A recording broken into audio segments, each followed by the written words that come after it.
What's up, everybody? Welcome back. I'm Mac from MacTheMovieGuy.com, and today I'm dropping a review for you of Cheaper by the Dozen.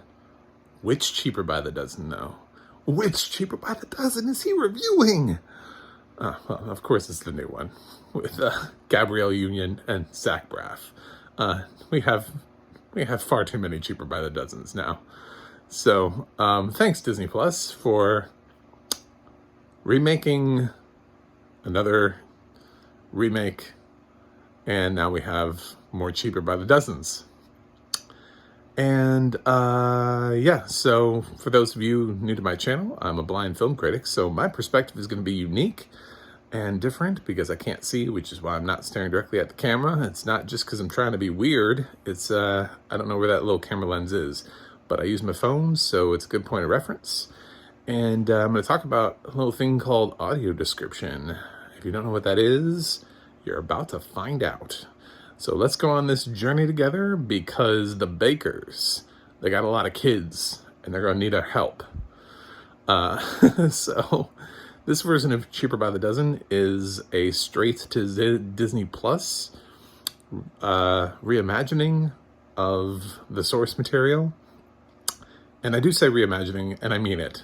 They did not just copy the source material. In fact, in many ways, this is a remake of Yours, Mine, and Ours than it is a remake of Cheaper by the Dozen. But they're still the Bakers, and they took that literally, and now Dad is an actual baker. He runs a breakfast cafe, and he's actually baking. So he took his last name to heart. Woke up one morning and was like, I'm a baker. I should be baking. No. In the film, he's married to Gabrielle Union. But surprise! If you thought this was just going to be a multiracial family, you are sort of right, and so also very wrong. They are a blended family who both had previous marriages. So their kids are coming from everywhere. Zach Braff, his ex-wife Erica Christensen, hangs around all the time. It's a running joke that she's just always present. She seems to have a very amiable relationship with her ex, and just spends a lot of time also taking care of this massive amount of children. She's not very demanding or anything about, I only want to take care of my kids. Actually, as a character, she's just chilling.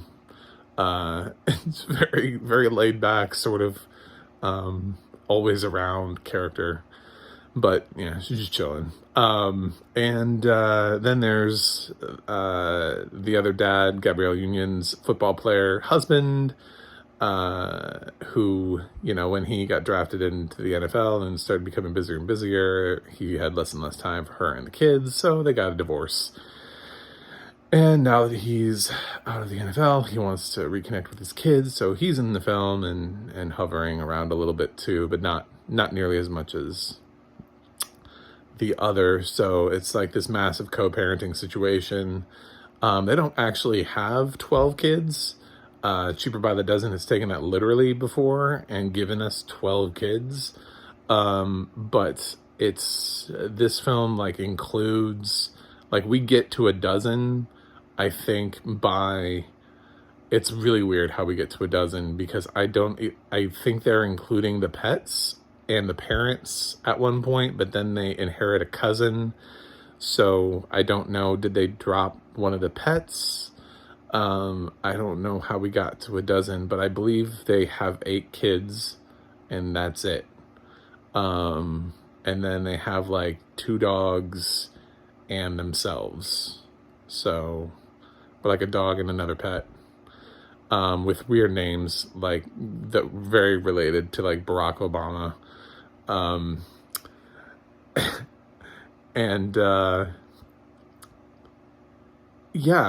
This film does a lot and tries to do a lot and tries to be very different from any other previous incarnation of Cheaper by the Dozen. And what I really liked about it was the dynamic between I think Gabrielle Union and Zach Braff, mainly, I think Gabrielle Union is fantastic in this film. She's just everything. She brings so much life to this film. She takes on whatever the film requires of her to do at the moment, whether she's like the stay-at-home mom, whether she's frazzled, whether she's trying to hang out with other moms, whether she's experiencing blatant and overt racism. Whatever the film wants her to do, she does. Zach Braff does the more my career is taking off thing, sort of like Steve Martin's character did when his coaching career. You know, they end up moving to a fancier neighborhood because he's got some great sauce that's being bottled and being marketed, and so they're worth more money now, and they now live in a fancier community, which allows all the kids to have their own rooms. But of course they hate it because they miss all their old friends and the school sucks and all that stuff. So per the usual. So yeah, really what this film injected into the franchise is racism, which is totally fine. I'm not complaining about that. I know you see White Guy and you're like, oh, he's obviously complaining about, you know, Black Lives Matter, and I'm not. I actually thought all of the moments worked really well. I think you can totally incorporate moments like that into a film like this and make it work. I mean, it is a multiracial family. It's a family of all of the colors of the rainbow. So why wouldn't you talk about it? You know, I mean, when you make that choice, not talking about race seems like a conscious decision instead of talking about race, which just seems like the natural progression of things.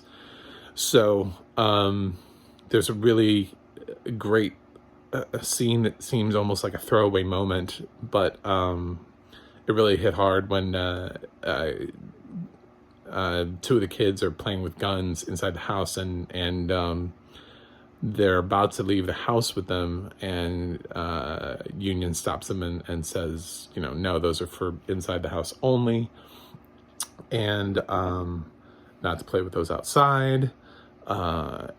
You know, she gets stopped by a rent-a-cop and warned about being too loud, even though they're not. And it's also not the time of day at which, you know, the guy's warning her, well, we don't, you know, after 10 p.m., we don't, you know.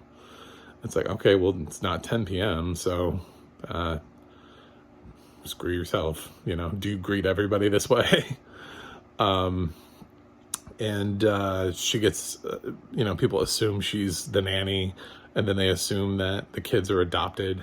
It's just a lot of, it's like a series of microaggressions, which I think are really important for people to see, because I totally believe that that is exactly what would happen in this situation and what people go through on a daily basis. So I think that was great that they brought that into the franchise. I know some people are going to be like, it's just a kid's film. It shouldn't have to be in a kid's film. And it's like, okay, if you want your kids to be stupid, fine. Okay, then just don't teach them anything ever. Never let them grow. If you want them to have thoughts, then let them have thoughts. And this Cheaper by the Dozen is actually trying to do something, which is a nice change of pace, because that last thing that they made based on a franchise, that Home Sweet Home Alone, was terrible. So I went into Cheaper by the Dozen thinking, my God, they're going to ruin another franchise. I do not trust Disney Plus with their straight to Disney remakes.